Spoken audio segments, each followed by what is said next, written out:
माता बनना एक स्त्री के जीवन का संभवतः सबसे बड़ा वरदान है। क्योंकि यदि ये वरदान नहीं होता तो कोई स्त्री माता बनना ही नहीं चाहती। बच्चा जो मेरे अंदर था उसकी एनर्जी कह लीजिए, और जो मैंने सेशन अटेंड किया उस वक्त जो मुझे महसूस हुआ उसकी एनर्जी कह लीजिए, उस टाइम मुझे जो अनुभूति हुई, जो महसूस हुआ, वो शायद पहले कभी नहीं हुआ था। और जहां तक मुझे याद है उस पहले सेशन में ही आप बहुत गहराई में चली गई थी। क्या आप उस अनुभव को याद करना चाहेंगी? पता नहीं क्या हुआ, मैं खोल ही नहीं पाई अपनी आंखें। मतलब मैं इतनी अभी भी, it was a very emotional moment because I don't know, I am crying. मैं बहुत पहले से ही चाहती थी कि एक माँ बनूंगी। वो अनुभूति जो मुझे उस समय हुई, वो वो संवाद कैसा था? आपने क्या जाना? आपकी क्या जान पहचान थी? मैं सचमुच अपने बच्चे से बात कर पाई। क्या आपके पति का आपको सहयोग मिला? क्या आपके सास ससुर का सहयोग मिला? और उनका अनुभव इसके बारे में कैसा रहा? 2 या 3 सेशंस के बाद एक दिन उन्होंने मुझे कहा कि अंशिता, मुझे लग रहा है कि मेरी पहचान हो गई है बच्चे से। तो वो उन सेशंस के ही थ्रू उनको भी बहुत कनेक्टेड फील होने लगा, और ये बहुत जल्दी 2 या 3 सेशंस के अंदर-अंदर मतलब उनको लगा था कि मैं तो जानने लग गया हूँ, ये तो मेरा ग्रैंडचाइल्ड है। डिवाइन चाइल्ड यानी कि एक दिव्य संतान को जन्म देना। हमारा यह कार्यक्रम लगभग 2 साल पहले प्रारंभ हुआ और आज हमारे साथ उपस्थित हैं अंशिता जी गोयल, जो हमारे इस डिवाइन चाइल्ड प्रोग्राम की पहली डिवाइन मदर है। सबसे पहले इनके साथ प्रयोग प्रारंभ हुआ और लगभग 2 वर्ष का समय गुजर गया। मैं समझता हूं कि यह 2 वर्ष की जो यात्रा रही है और जो यह प्रयोग इनके साथ प्रारंभ हुआ, तो उनकी यात्रा का अनुभव सुनना बहुत ही इंटरेस्ट की बात रहेगी। तो इसलिए आज हमने अंशिता जी गोयल को आमंत्रित किया है कि इस यात्रा से वे कैसे गुजरी, उनका क्या अनुभव रहा, इससे हम अपने दर्शकों को परिचित करवाएं। अंशिता जी गोयल, आपका स्वागत है आज के इस डिवाइन चाइल्ड कार्यक्रम में। तो मैं आपसे ही ये जानना चाहूंगा कि ये डिवाइन चाइल्ड प्रोग्राम की आपकी यात्रा शुरू कैसे हुई? वैसे काफ़ी कुछ है कहने के लिए, पर थोड़ा संक्षिप्त में बोलने की कोशिश करूँगी। तो इसी तरह शुरुआत हुई, मतलब करीब 2.5 साल पहले मेरी शादी हुई, और फिर कुछ ही मंथ्स बाद कंसीव किया मैंने। तब पहले मामा जी ने मुझे बहुत बोला था कि बिफोर यू कंसीव करने से पहले एक बार डिवाइन चाइल्ड प्रोग्राम, एक बार प्रेक्षा सेशंस एक बार करके देखिए, थोड़ा आपको, आप प्रिपेयर हो जाएँगे। लेकिन ख़ैर, थोड़ा नई-नई शादी हुई थी, थोड़ा बिज़ी थे, नहीं हो पाया। फिर कंसीव जब हुआ, जब मामा जी को पता चला, शायद 7 या 8 हफ़्ते निकल चुके थे, सेकंड मंथ चल रहा था। तो तब उन्होंने बोला कि एक सेशन मुझे सिर्फ़ तुम्हारे 15 मिनट चाहिए, और फिर मैं तुम्हारा पूरा नज़रिया इस चीज़ को लेके बदल दूँगा। तुम्हें पता चल जाएगा कि ये चीज़ ज़रूरी है या नहीं, उसके बाद तुम खुद फ़ैसला लेना। तो मामा जी घर पे आए, एंड उन्होंने मुझे पूरा मेडिटेशन का सेशन करवाया, और उस टाइम मुझे जो अनुभूति हुई, जो महसूस हुआ, वो शायद पहले कभी नहीं हुआ था। मतलब बचपन में भी मैंने बहुत मेडिटेशन किया था, पर उस समय शायद वो एक बच्चा जो मेरे अंदर था, उसकी एनर्जी कह लीजिए, और जो मैंने सेशन अटेंड किया उस वक़्त जो मुझे महसूस हुआ, उसकी एनर्जी कह लीजिए। बट उस समय मैंने फ़ैसला कर लिया था कि ये वो रास्ता है जिस पे मैं चलना चाहूँगी। तो बस उस दिन उन्होंने मुझे एक ऑडियो रिकॉर्डिंग दी और कहा कि तुम इससे शुरुआत करो, 15 मिनट सुबह, 15 मिनट शाम को, जब भी दिन में 2 बार कर सको, बहुत अच्छी बात है, करो। तो कभी-कभी हो पाता था, कभी नहीं हो पाता था। पर एक बार जब मैंने वो सेशंस अटेंड करने शुरू किए, वो सिर्फ़ ऑडियो होती थी एक। 2 से 3 महीने के अंदर-अंदर मुझे कुछ ऐसा लगा कि शायद मेरा बच्चा भी इसको समझ रहा है, शायद। कुछ महसूस होने लगा कि कुछ मैं कनेक्ट कर पा रही हूँ अपने बच्चे से, I am feeling connected to my child. और बहुत सब लोग कहते थे गर्भ संस्कार करिए, तो मुझे लगा कि मुझे और किसी गर्भ संस्कार की ज़रूरत नहीं है। ये अगर मैं करती रहूँगी तो शायद इसी में मैं अपने बच्चे से कनेक्टेड फ़ील कर सकूँ, and this is what happened. और मैंने कहा कि आपको ये सेशन करना है और आप भी मानसिक रूप से तैयार थीं। और जहाँ तक मुझे याद है उस पहले सेशन में ही आप बहुत गहराई में चली गई थी। सेशन तो 15-20 मिनट का ही था, लेकिन 30-35 मिनट तक आप उससे बाहर नहीं आ पाई थी। और आपने उस पहले दिन ही मुझसे कहा था कि मुझे लगता है कि मैं शिशु से कनेक्ट कर रही हूँ। तो क्या आप उस अनुभव को याद करना चाहेंगी? हाँ जी। जैसे सेशन खत्म हुआ, तो उस टाइम मेरे फादर इन लॉ, मेरे हस्बैंड भी थे, एंड वो लोग सब, मामा जी ने मतलब बोला कि ठीक है सेशन खत्म हो गया है, आप जब भी कंफर्टेबल हो आप अपनी आंखें खोल सकते हैं। पता नहीं क्या हुआ, मैं खोल ही नहीं पाई अपनी आंखें। मतलब मैं इतनी अभी भी, it was a very emotional moment, because I don't know why I am crying. मैं बहुत पहले से ही चाहती थी कि एक मैं माँ बनूँगी।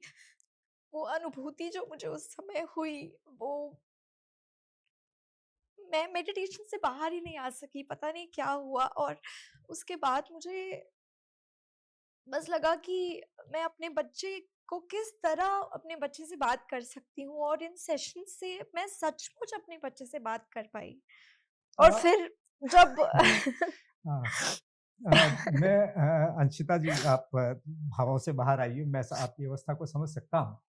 क्योंकि देखिए, हमारा एक बहुत स्पष्ट मानना है, आप जिस अवस्था से गुज़र रही हैं, हमें उसमें कोई भी आश्चर्य नहीं हो रहा, आनंद ही हो रहा है।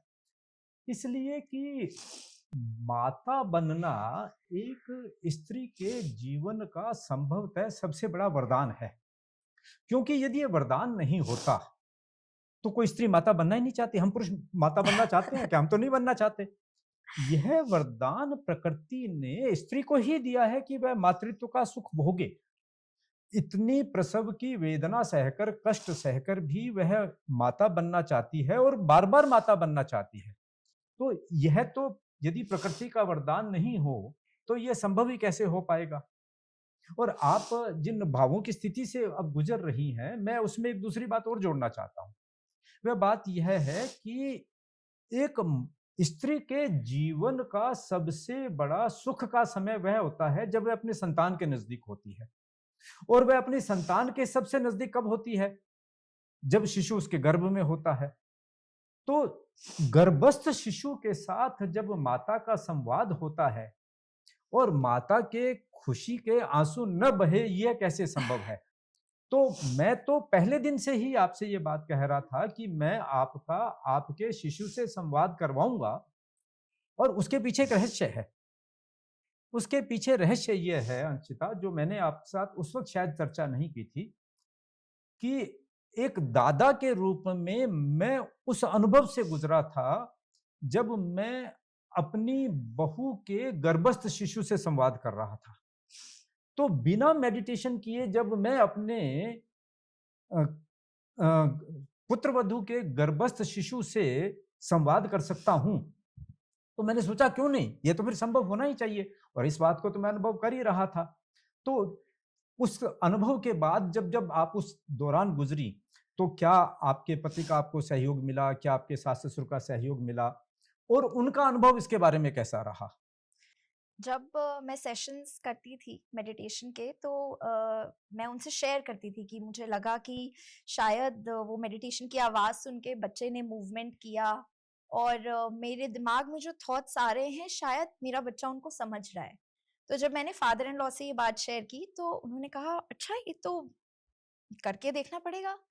तो फिर हम साथ में किसी-किसी दिन हम साथ में सेशन करते थे, एंड 2 या 3 सेशंस के बाद एक दिन उन्होंने मुझे कहा कि अंशिता, मुझे लग रहा है कि मेरी पहचान हो गई है बच्चे से। तो वो उन सेशंस के ही थ्रू उनको भी बहुत कनेक्टेड फ़ील होने लगा, और ये बहुत जल्दी 2 या 3 सेशंस के अंदर-अंदर मतलब उनको लगा था कि मैं तो जानने लग गया हूँ, ये तो मेरा ग्रैंडचाइल्ड है। तो हम सबको ये अनुभूति हुई थी। आपके पति के बारे में? और एक बात और भी मैं जानना चाहूँगा। पहली बात तो क्या आपके पति का आपके शिशु से संवाद हो पाया? हुआ तो कितनी बार, कैसे, कम या ज़्यादा? और दूसरा यह है कि इस संवाद से आपने वो संवाद कैसा था? आपने क्या जाना? आपकी क्या जान-पहचान हुई? जैसे जब हस्बैंड के साथ मैं सेशन करती थी, केशव के साथ, तो केशव तो मेडिटेशन के बीच में मतलब ऐसे पेट पे हाथ रख के कि अरे! हाँ, हाँ, ऐसा लग रहा है कि बात कर पा रहा हूँ मैं कि ऐसा बनाऊँगा बच्चे को, ऐसा ये होगा, इतना हँसेगा। तो वो भी हम रात को जैसे सोने से पहले हम लास्ट थिंग हमारी यही थी कि हम वो सेशन अटेंड करके सोते थे। तो उसके बाद हम उसी बारे में मतलब बहुत देर तक बातें करते रहते थे कि ऐसा लग रहा है जैसे हम इस बच्चे को जानते हैं। इससे पहले कि ये बच्चा बाहर आए हम ऑलरेडी जानते हैं कि ये ऐसा दिखेगा, इस तरह ऐसी चीज़ें करेगा, ये इसका शेड्यूल होगा, ऐसे सुबह उठेगा। तो उनको भी बहुत ज़्यादा कनेक्टेड फ़ील हुआ और ये चीज़ देखकर मुझे बहुत अच्छा लगता था कि मतलब इस प्रैक्टिस के थ्रू सिर्फ़ मैं ही नहीं, घर में सब लोग बच्चे से ऑलरेडी कनेक्टेड हैं। अ, कुछ माताएँ, चूँकि अब हमारे इस प्रयोग के लगभग 2 वर्ष गुज़र चुके हैं और बहुत सी माताओं से हमारा लगातार संपर्क बना रहता है। अ, कुछ माताओं ने हमें यह बताया, यह तो लगभग सभी ने बताया कि उनका संवाद हो रहा है। यह भी बताया कि पिता और सास-ससुर, दादा-दादी, नाना-नानी यदि वे प्रयास करते हैं तो उनका भी संवाद होता है। लेकिन उन्होंने ये बताया कि हमें यह भी मालूम हो गया था कि वह बेबी बॉय है अथवा बेबी गर्ल है। तो क्या आप भी ऐसे किसी अनुभव से गुज़री? बिल्कुल, मुझसे तो जब भी कोई पूछता है कि कैसा था आपका अनुभव, तो मैं पहली चीज़ यही बताती हूँ, मुझे पता था कि I have a baby boy. पता नहीं कैसे मैं एक्सप्लेन नहीं कर सकती, मैं आज तक किसी को नहीं समझा पाई हूँ कि कैसे मुझे वो महसूस हुआ। But I was 100% sure it is a baby boy and एक दिमाग में एक तस्वीर थी और वो बिल्कुल वैसा ही था और ऐसा नहीं है कि मैंने मतलब किसी रिश्तेदार की फ़ोटो देखी हो या कुछ, पता नहीं। वैसा ही उसकी वैसी ही आँखें, वैसी ही उसकी मुस्कान, वैसा ही शरीर, वो चीज़ मैं पहले ही उसको एक पिक्चर मेरे दिमाग में थी और वो बच्चा बिल्कुल वैसा ही था। आपको ऐसा लगता है कि जब आपने प्रयोग किया तो आपका शिशु उस सारे आपके मेडिटेशन को सुन रहा था, उसके साथ कनेक्ट हो रहा था और शिशु के जन्म के बाद इस संबंध में आपका कैसा अनुभव रहा? तो इसमें आपको कहीं कोई अंतर या कोई ऐसी कोई विशेष बात नज़र आती है? हाँ, जैसे कुछ समय बाद जैसे जब बच्चा आई थिंक 5वें छठे महीने में बच्चे का मूवमेंट फ़ील होने लगता है, तो जब भी मैं वो ऑडियो ऑन करती थी, तो बच्चे का मूवमेंट शुरू हो जाता था मतलब कुछ अलग तरह का कि हाँ, शायद वो भी एकदम से एक्टिव हो गया है, सुनने के लिए या कुछ। पता नहीं, था कुछ ऐसा कि वो सुन लेता था उस चीज़ को, उस सेशन को। और जब हुआ वो तो भी मैंने मतलब पोस्टपार्टम अपने टाइम पे जब मैं थी बेड रेस्ट पे, तो कई बार मैंने वो ऑडियो चला के सुनने की कोशिश करी, थोड़ा मेडिटेट किया क्योंकि उस समय भी मुझे बहुत अच्छा लगता था वो सुन के। तब भी वो सो रहा है तो एकदम से ऐसे आँखें खोल लेता था और बस आस-पास देखता रहता था क्योंकि बहुत छोटा था, ज़्यादा रिस्पॉन्ड नहीं करता था। बट वो आवाज़ सुनते ही वो एकदम अलर्ट हो जाता था, जैसे मैं उसको फ़ीड करवा रही हूँ। तो उस टाइम पे अगर मैंने वो ऑडियो चलाई तो एकदम से वो मतलब मिल्क फ़ीड करना रोक के एकदम अलर्ट हो जाता था कि ये चीज़ तो फ़ैमिलियर सी कोई आ गई है। तो वो उसको पहचान भी उस सेशन की हो गई थी। हम 2 बातों को आधार बना कर के चलते हैं। पहली बात तो हमारी बात का आधार यह है कि माँ की कोख एक मंदिर है और शिशु उसकी दिव्य प्रतिमा। तो यदि दिव्य संतान चाहिए, तो हमें इस पूरी प्रक्रिया को यज्ञ के रूप में, एक अनुष्ठान के रूप में, एक साधना के रूप में लेना होगा। मुझे ये कहना होगा कि अधिकतम संतानें एक्सीडेंटल है, हमने प्लान नहीं किया हुआ। हमने इसे इस रूप में नहीं देखा कि यह मंदिर में मूर्ति स्थापना की तरह है।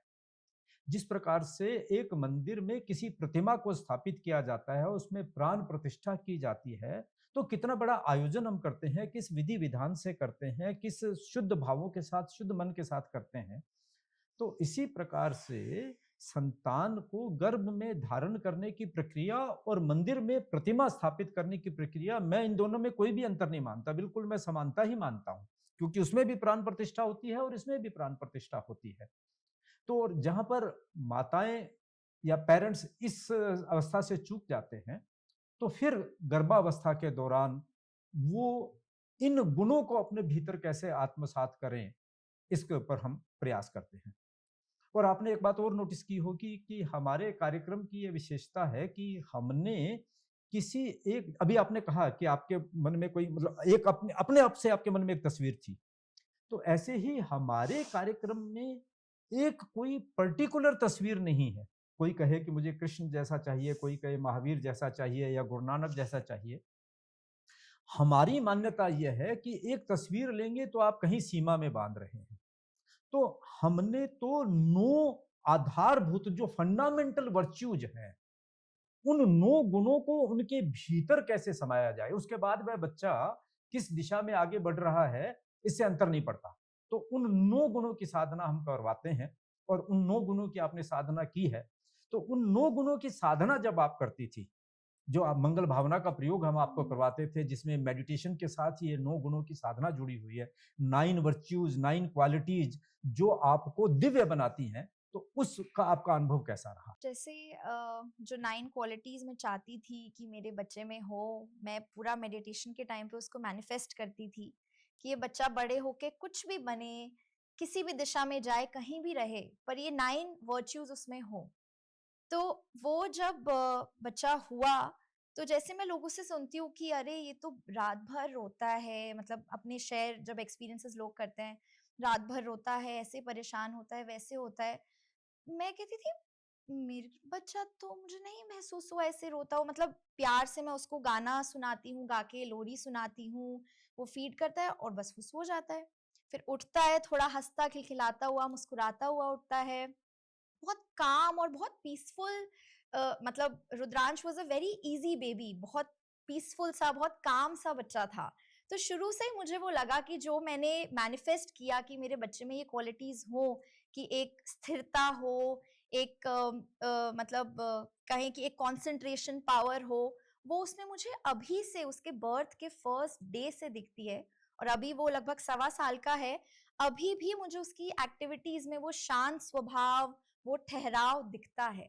तो वो मुझे लगता है उस मेडिटेशन से कहीं न कहीं आया है।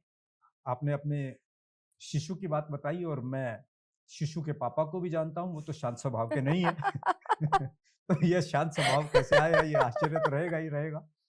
और दूसरा, अ, एक यात्रा होती है कि गर्भ धारण करना, गर्भ में उस मंदिर में उस प्रतिमा का स्थापित होना, वहां प्रतिमा का रहना और फिर शिशु का जन्म लेना। यह तो गर्भ से लेकर के गर्भ जन्म लेने तक की ये जो यात्रा थी, इसका जो ये ट्रांजिशन था, वह आपका कैसा रहा? तो यह भी एक हमारे लिए रुचि का विषय रहेगा। जैसे मेरी तो प्रेगनेंसी थोड़ा 1-2 मेडिकल छोटी-मोटी कॉम्प्लिकेशंस थी। बट अदर देन दैट बिल्कुल डिलीवरी से 1 दिन पहले तक I was going to office and I was very comfortable. जबकि मेरी जो कॉम्प्लिकेशन थी वो ऐसी थी कि मुझे 3rd मंथ में डॉक्टर ने बोल दिया था कि आप बेड रेस्ट पे रहें तो बेहतर रहेगा। खैर 2 दिन मैंने बेड रेस्ट किया, फिर मुझे लगा ऐसे तो मैं पूरी प्रेगनेंसी नहीं निकाल निकाल पाऊँगी, क्योंकि मैं ऐसे नहीं रह सकती कि एक जगह ठीक है यहीं इसी कमरे में आप रह गए और प्रेगनेंसी पूरी और निकाल ली। एक एक शादी में आपने डांस भी किया था। हाँ जी, हाँ जी। हाँ, मैं शायद 5 मंथ्स थी प्रेग्नेंट, तो तब पूरा बारात मैंने अटेंड की थी एंड डॉक्टर मुझे तब भी बोलती थी कि आप ट्रैवल मत करो, ये मत करो। मैंने उनकी पूरी बात सुनी, पूरी हिदायत ली। लेकिन मतलब मैं पूरा लाइफ को एन्जॉय किया। मेरे को लास्ट डे तक भी नहीं लगता था कि मैं प्रेग्नेंट हूँ या मतलब बहुत अनकंफर्टेबल हूँ या कुछ है। फिर जब मुझे हॉस्पिटल भी लेके गए तो कहीं मन में डर नहीं था कि कैसे होगा, क्या होगा? मैं उस टाइम भी मेडिटेट ही कर रही थी आँखें बंद करके, बस कि ठीक है भगवान का नाम लो या बस मेरा बच्चा तो ऐसा ही होने वाला है इज़िली। और बहुत मतलब वर्चुअस और ये वो बहुत मन में थॉट्स थे, लेकिन कभी स्ट्रेस नहीं हुआ। और वो शायद इसी वजह से कि रोज़ मैं दिन में आधा घंटा मैंने जो इस सेशन पे लगाया, तो उससे मेरे अंदर भी बहुत चेंजेस आए एज अ पर्सन। पोस्टपार्टम जो बहुत मुश्किल टाइम, मैं कहूँगी मेरी लाइफ का सबसे चैलेंजिंग टाइम था, फिजिकली, मेंटली। और मैं तो खुद को शुरू से ही समझती थी कि मैं मेंटली बहुत स्ट्रांग नहीं हूँ, मैं कैसे करूँगी। लेकिन समहाउ वो टाइम बहुत इजीली निकल गया और मैं बहुत शांत रही। मतलब मेरे हस्बैंड भी बहुत सरप्राइज थे कि यार तू काफी शांत रहती है, मतलब अच्छी बात है। तो शायद इसी वजह से कि पहले से ही मतलब सोच रखा था कि हाँ, ये तो आसानी से हो जाएगा, मेरा बच्चा तो ऐसे हो जाएगा। वो सब इस सेशन की वजह से कि मैं बहुत शांत इंसान बन गई और अभी भी वो चीज़ थोड़ी-सी है। देखिए, मैं कोई मुझसे ये कहे कि डिवाइन चाइल्ड प्रोग्राम को आप एक सेंटेंस में बाँध दीजिए, तो मैं ये कहूँगा कि हमारा मूल उद्देश्य है माता के हैप्पीनेस कोशिएंट को बढ़ाना।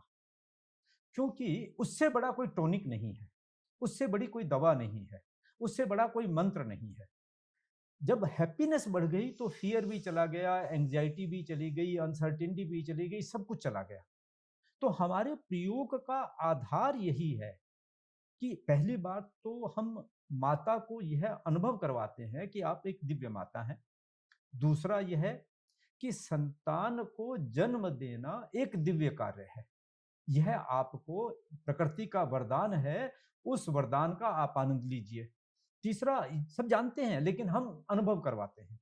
तीसरा यह है कि यह जो आपका काल है, गर्भावस्था का काल है, यह वह काल है जब आप अपने शिशु के सबसे नज़दीक हैं और माता के लिए शिशु के नज़दीक होने से बड़ी कोई प्रसन्नता की बात हो नहीं सकती।